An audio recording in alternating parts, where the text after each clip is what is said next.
ఒక్కొక్కరిది ఒక్కొక్క కన్నీటి గాథ. కళ్ళల్లో సుడులు తిరుగుతున్న కన్నీరు, మనసంతా ఆవేదన. ఉద్యోగం వచ్చినట్లే వచ్చి చివరికి చేజారిపోయిన బాధ. చంద్రబాబు సర్కార్ నిర్లక్ష్యం పుణ్యవాని వారి జీవితాలు రోడ్డున పడ్డాయి. ఇదంతా డిఎస్సి అభ్యర్థుల దుస్థితి. బాధిత అభ్యర్థులంతా మాజీ ముఖ్యమంత్రి వైఎస్ జగన్మోహన్ రెడ్డిని కలిశారు. తమ ఆవేదనను వెలుబుచ్చారు. అంతా సక్రమంగా జరిగి ఉంటే వారంతా మట్టిలోని మాణిక్యాలను వెలికి తీయవలసిన టీచర్లుగా ఉండేవారు. కానీ అవినీతి అక్రమాల పుణ్యమా అని వారికి టీచర్ పోస్టు రాలేదు. వారి పోస్టులను కొందరు పచ్చనేతలు తమ వారికి అమ్మేసుకున్నారు. స్పోర్ట్స్ కోటా పేరుతో అయిన వారికి అమ్ముకొని సొమ్ము చేసుకున్నారు.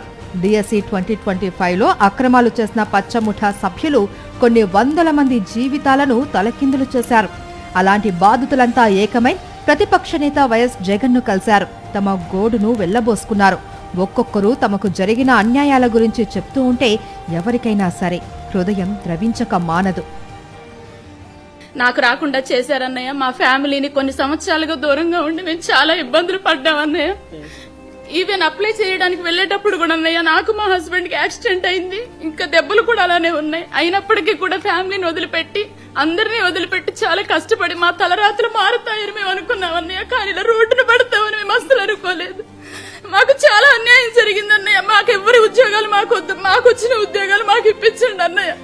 ఇంత కష్టపడి నా కొడుకు చదివించాడు, జాబ్ వచ్చిందని కానీ చెప్పి ఇంట్లో టార్చర్, బయట టార్చర్, మేము ఎక్కడికి వెళ్ళాలన్నయ్య. లాస్ట్ లో ఇంకా నోటిఫికేషన్ వచ్చే ముందు నేను ఫిబ్రవరిలో కలిసాను సార్.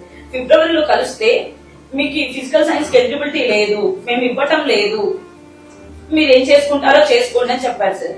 ఇంకా మ్యాథమెటిక్స్ అవకాశం లాస్ట్ ఇంకా నోటిఫికేషన్ ఏప్రిల్లో వస్తే అప్పుడు కూర్చొని చదివి నేను జాబ్ కొట్టాను సార్. ఫైనల్లీ సెలక్షన్ లిస్ట్ లేదు సార్. మాకు ఇలా న్యాయం చేయాలనుకుంటున్నాం. బాధితుల ఆవేదన విన్న వైఎస్ జగన్ చలించిపోయారు. వారికి అండగా నిలుస్తాను అని హామీ ఇచ్చారు. బాధపడవద్దని, ధైర్యంగా ఉండాలి అంటూ భరోసా కల్పించారు. ఒక్కొక్కరి బాధ విన్న వైఎస్ జగన్ అందరికీ ధైర్యం చెప్పారు. బాధితుల కోసం ప్రత్యేకంగా లీగల్ టీంతో ఒక కమిటీని వేస్తాము అని, వారి ద్వారా న్యాయ పోరాటం చేస్తామన్నారు. బాధితుల ప్రశ్నలకు ప్రభుత్వం ఇస్తున్న సమాధానం కూడా లెక్కలేనితనంగా ఉంది అంటూ జగన్ మండిపడ్డారు. ఇది డిలే అయినా, మనం న్యాయం సత్వరమే రాకపోయినా కూడా బాధపడాల్సిన అవసరమే లేదు. కన్ను మూసుకుని కన్ను తెరిచేసరికి 3 ఏళ్ళు అయిపోతుంది.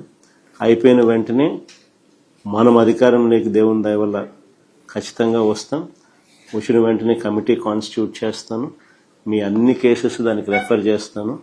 1:1 కింద పిలిచి వెరిఫికేషన్ ఆఫ్ డాక్యుమెంట్స్ మాత్రమే పెండింగ్లో ఉన్న పరిస్థితుల్లో మీ అందరికీ కూడా జెన్యున్ డాక్యుమెంట్స్, ఆథెంటిక్ డాక్యుమెంట్స్ ఉన్న పరిస్థితి ఉన్న నేపథ్యంలో ఉన్న వాళ్ళందరికీ కూడా ఖచ్చితంగా జరిగించాల్సింది జరగాల. కానీ తప్పులు జరగడం వల్లనో ఇంకొక దాని వల్లనో నష్టపోయిన వాళ్ళందరికీ కూడా అవసరమైతే ఎక్స్ట్రా పోస్ట్ అయినా క్రియేట్ చేసైనా కానీ మీకు మంచి చేయాలి.